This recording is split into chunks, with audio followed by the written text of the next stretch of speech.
ಎಲ್ರ ಚೆನ್ನಾಗಿ ತಿಂದಿದ್ದೀವಿ, ವರ್ಕೌಟ್ ಮಾಡಬೇಕು ಅದು ಇದು ಅಂತ ಇದ್ರಿ. ಇದೇನಾ ವರ್ಕೌಟು? ಹೊಡಿತೀನಾ? ಇನ್ನೂ ಟೈಮ್ ಇದೆ, ಬಂದ್ರು ಎಷ್ಟು ಬೇಕಷ್ಟು ಹೊಡಿದೆ. ನಿಮ್ಮನ್ನೆಲ್ಲ ನೋಡ್ತಾ ಇದ್ರೆ ಹೊಡಿಯೋದಿರಲಿ, ಎದಳಕ್ಕೂ ಶಕ್ತಿ ಇಲ್ವಲ್ರ.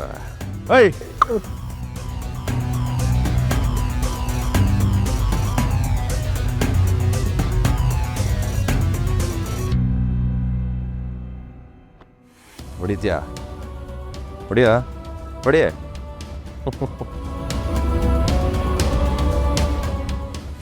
ಕೀಯಲ್ರಪ್ಪ, ಕೀಯಲ್ಲ ಕೀಯಲ್ಲ.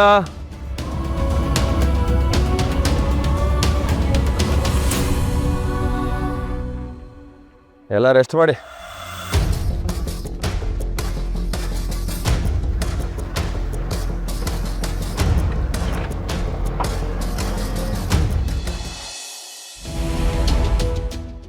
ಅಮ್ಮ, ನಾನು ಕಲ್ಯಾಣ್ ಅಕ್ಕಂಗೆ ಕಾಲ್ ಮಾಡಿ ಇಲ್ಲಿರೋ ವಿಷಯ ಎಲ್ಲ ಹೇಳ್ಬಿಡ್ತೀನಿ ಅಮ್ಮ. ಅವಾಗ ಅವ್ರ ಮನೆ ಕಡೆಯಿಂದ ಏನಾದರೂ ಹೆಲ್ಪ್ ಸಿಕ್ಕರೂ ಸಿಗ್ಬೋದಲ್ವಾ? ಬೇಡ ಭವ್ಯ, ಅಕ್ಕನಿಗೆ ಗೊತ್ತಾಗದೇ ಇರೋದು ಒಳ್ಳೇದು. ಯಾಕೆ ಅಕ್ಕ? ಅವಳು ನಮ್ಮನೆ ಹೇಳ್ತಾನೆ, ಅವಳಿಗೆ ಹೇಳ್ದೆ ಇದ್ರೆ ಹೆಂಗೆ ಇದೆಲ್ಲ? ಹೇಳ್ದೆ ಇರೋದು ತಪ್ಪು, ಆದರೆ ನಮಗೆ ಬೇರೆ ದಾರಿ ಇಲ್ಲ. ಅಕ್ಕನ ಜೀವನ ಪೂರ್ತಿ ಭಾವನ ವಿಷಯದಲ್ಲೇ ಕರ್ಗೋಗಿದೆ. ಇವಾಗ ಆಟೋ ಕಳ್ತನ ಆಗಿದೆ ಅಂತ ಗೊತ್ತಾದರೆ ಅದು ಅಣ್ಣನ ಆಟೋ. ಅವ್ನು ನೆನಪಾಗಿರೋದು ಅದೊಂದೇ ವಸ್ತು. ಅಕ್ಕನ ಸಿಟ್ಟು ನೆತ್ತಿಗೆ ಏರ್ಬಿಡುತ್ತೆ. ಹಳೆ ವಿಷಯ ಎಲ್ಲ ಮತ್ತೆ ಶುರು ಆಗುತ್ತೆ. ಬೇಡ, ಸುಮ್ಮನೆ ಇರು. ಮೊದಲು ನಾವು ಹುಡ್ಕೋಣ, ಪೊಲೀಸ್ ಕಂಪ್ಲೇಂಟ್ ಕೊಡೋಣ. ರುಕು, ಸೂರ್ಯಪ್ರಕಾಶ್ ಅವ್ರಿಗೆ ಒಂದು ಮಾತು ಹೇಳಮ್ಮ. ಅವ್ರಿಗೆ ಪೊಲೀಸ್ ಸ್ಟೇಷನಲ್ಲೆಲ್ಲ ಪರಿಚಯ ಇರುತ್ತೆ. ಅವ್ರೊಂದು ಫೋನ್ ಮಾಡಿದ್ರೆ ಸಾಕು, ಎಲ್ಲ ಕೆಲಸನೂ ಬೇಗ ಆಗುತ್ತೆ, ನಮ್ಮ ಆಟೋನೂ ಬೇಗ ಸಿಗುತ್ತೆ ಕಣೆ. ಅಮ್ಮ, ಸಂಬಂಧಗಳ ನೆಪ ಹಿಡ್ಕೊಂಡು ಎಷ್ಟು ಅಂತ ಸಹಾಯ ತಗೊಳಕ್ಕಾಗುತ್ತೆ? ಅದು ಸಹಾಯ ಅನ್ಸ್ಕೊಳ್ಳಲ್ಲ, ಇನ್ಫ್ಲುಯೆನ್ಸ್ ಆಗುತ್ತೆ. ಇವಾಗಲೇ ನಮಗೆ ಅವ್ರು ತುಂಬ ಹೆಲ್ಪ್ ಮಾಡಿಬಿಟ್ಟಿದ್ದಾರೆ. ನೋಡು, ನಮ್ಮ ಕೈಯಲ್ಲಿ ಆಗಿದ್ದು ನಾವು ಮಾಡೋಣ. ಆಗದೆ ಇದ್ದರೆ ಅವ್ರ ಹತ್ರ ಹೇಳಿದ್ರಾಯ್ತು. ನಾನು ಸ್ಟೇಷನ್ಗೆ ಹೋಗಿ ಕಂಪ್ಲೇಂಟ್ ಕೊಟ್ಟು ಬರ್ತೀನಿ.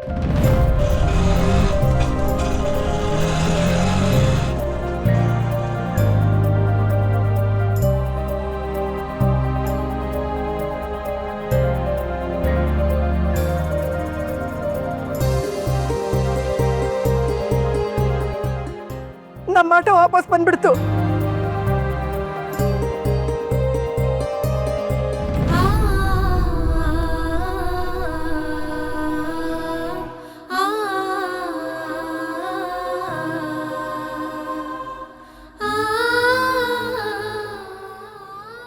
ಕೃಷ್ಣ, ಆಟೋ ಎಲ್ಲಿ ಸಿಕ್ತು? ಯಾರು ತಗೊಂಡಿದ್ರು? ಯಾರು ಕದ್ದಿದ್ದು? ಪೊಲೀಸ್ ಕಂಪ್ಲೇಂಟ್ ಕೊಟ್ರಾ? ಪೊಲೀಸ್ ಗೀಲೀಸ್ ಎಲ್ಲ ಏನಿಲ್ಲ, ನಮಗೆ ಬೇಕಾಗಿರೋದು ಆಟೋ ಅಲ್ವಾ, ಅದು ಸೇಫಾಗಿ ಸಿಕ್ಕಿದೆ. ಈಗ ಆಟೋ ಸೆಲೆಬ್ರೇಷನ್ನ ಸಖತ ಮಾಡೋಣ, ಅದೇ ತಾನೇ ಇವತ್ತು ಪ್ಲಾನ್ ಇದ್ದಿದ್ದು. ಏನ್ರಿ, ಆಟೋ ಮುಂಡೆದು ಕರೆಕ್ಟಾಗಿ ಬರ್ತ್ಡೇ ಟೈಮ್ಗೆ, ಅದು ಸೆಲೆಬ್ರೇಷನ್ ಟೈಮ್ಗೆ ಬಂದ್ಬಿಡ್ತು. ಅಮ್ಮ ಎಲ್ಲ ಓಕೆ ಅಲ್ವಾ? ಕೃಷ್ಣ, ಎಲ್ಲಿ ಸಿಕ್ತೋ ನಿನಗೆ? ಹೆಂಗೋ ಸಿಕ್ತೋ, ಒಟ್ನಲ್ಲಿ ಸಿಕ್ತಲ್ಲ. ಹೆಂಗೋ ಅಂದರೆ ಹೆಂಗೆ? ನನಗೆ ಆಟೋ ಎಲ್ಲಿ ಸಿಕ್ತು, ಯಾರು ತಗೊಂಡೋಗಿದ್ರು, ಎಲ್ಲ ವಿಷಯ ಗೊತ್ತಾಗಬೇಕು, ಅಷ್ಟೇ ಹೇಳು. ಕೆಲವೆಲ್ಲ ಹಂಗೇನೆ, ಹೇಗೆ ಕಳ್ತನ ಆಗುತ್ತೆ, ಹೇಗೆ ಸಿಗುತ್ತೆ ಒಂದು ಗೊತ್ತಾಗಲ್ಲ. ಈಗೇನು ಸೆಲೆಬ್ರೇಷನ್ ಮಾಡೋಣ ಇವತ್ತು ಅನ್ಕೊಂಡಿದ್ದೆ, ಅದೇ ತಾನೇ. ನೋಡಪ್ಪ, ಈಗ ಯಾರ್ಯಾರು ಏನೇನು ಅನ್ಕೊಂಡಿದ್ರಿ, ಕೇಕ್ ಕಟ್ ಮಾಡೋದು, ಡೆಕೋರೇಷನ್ ಮಾಡೋದು, ಪೂಜೆ ಮಾಡೋದು ಎಲ್ಲ ಮಾಡೋಣ. ಏನಮ್ಮ? ಲೇ ಅಕ್ಕ, ಆಟೋ ಸೆಲೆಬ್ರೇಷನ್ ಬಗ್ಗೆ ಬೇಜಾರು ಮಾತಾಡ್ತಾ ಇದ್ದಿದ್ದೆ ಇವನು. ಇವತ್ತು ನೋಡಿದ್ರೆ ಆಟೋನೇ ಕಳೆದೋಯ್ತು. ಇವಾಗ ನೋಡಿದ್ರೆ ಇವನೇ ಆಟೋ ತೊಗೊಂಬಂದಿದ್ದಾನೆ. ಮೋಸ್ಟ್ಲಿ ಇವನೇ ಆಟೋನ ಅಭ್ಯಾಸ ಮಾಡಿ ಕೊನೆಗೆ ಇವನೇ ಹಂಗೆ ತೊಗೊಬಂದು ವಾಪಸ್ಸು ಇಲ್ಲಿ ಹೀರೋ ಥರ ಬಿಲ್ಡಪ್ ತೊಗೊತಾ ಇದ್ದಾನೆ ಕಣೆ. ಕೃಷ್ಣ, ಒಂದು ವಿಷಯನ ಡೈರೆಕ್ಟಾಗಿ ಕೇಳ್ತಾ ಇದ್ದೀನಿ. ಆಟೋನ ತಗೊಂಡು ಹೋಗಿದ್ದು ನೀನೇನಾ? ನಾನೇನು ಡ್ರಾಮಾ ಕಂಪ್ನಿ ನಡೆಸೋಣ ಈ ಥರ ಎಲ್ಲ ಹೈ ಡ್ರಾಮಾ ಮಾಡೋಕ್ಕೆ? ಏನು ಹೇಳಿದೆ?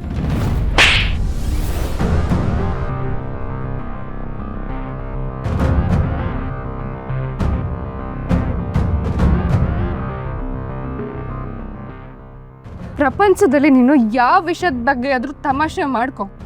ಅದೇ ನಮ್ಮ ಅಣ್ಣನ ಆಟೋ ಅವ್ನ ನೆನಪಿಗೆ ಅಂತ ಉಳಿದಿರೋದು ಇದೊಂದೇ ವಸ್ತು. ಅವನ ಈ ಮನೇಲಿ ಇನ್ನೂ ಜೀವಂತವಾಗಿದ್ದಾನೆ ಅಂತ ಅನ್ಸೋಕೆ ನಮಗೆ ಉಳಿದಿರೋದು ಇದೊಂದೇ ಆಟೋ, ಗೊತ್ತಾ? ನಿನ್ನ ತಮಾಷೆಗೆ ನೀನು ಹೀರೋ ಆಗೋದಕ್ಕೆ ಆಟೋನ ಯೂಸ್ ಮಾಡ್ಕೊಳ್ತೀಯಾ? ಏನು ಆಟ ಆಡ್ತಿದ್ಯಾ? ನಮ್ಮ ಫ್ಯಾಮಿಲಿ ಎಮೋಷನ್ಸ್ನ ಇಟ್ಕೊಂಡು ನಿಮ್ಗೆ ಹೀಗೆಲ್ಲ ಮಾಡೋದಕ್ಕೆ ಹೆಂಗಾದ್ರೂ ಮನ್ಸು ಬರುತ್ತೋ? ನಮ್ಮ ಅಣ್ಣನ ನೆನಪನ್ನ ಯೂಸ್ ಮಾಡ್ಕೊಳ್ಳೋದಕ್ಕೆ ಎಷ್ಟೋ ಧೈರ್ಯ ನಿನಗೆ?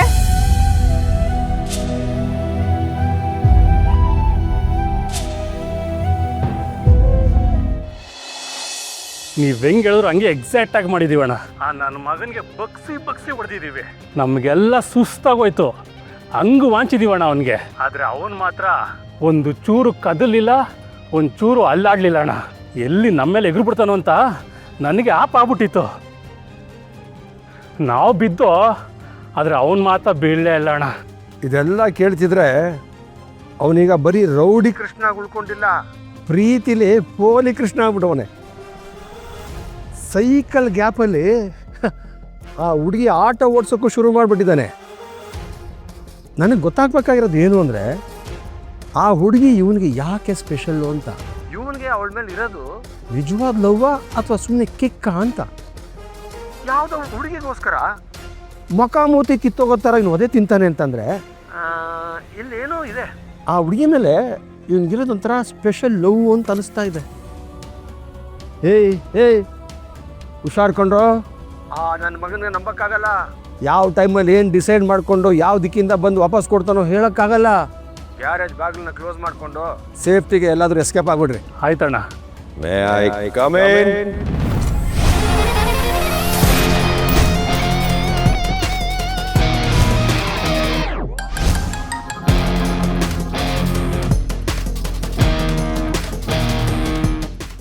ಅಣ್ಣ, ನೀವು ಹೇಳ್ದಂಗೆ ಬಂದೇ ಬಿಟ್ಟ ಅಣ್ಣ.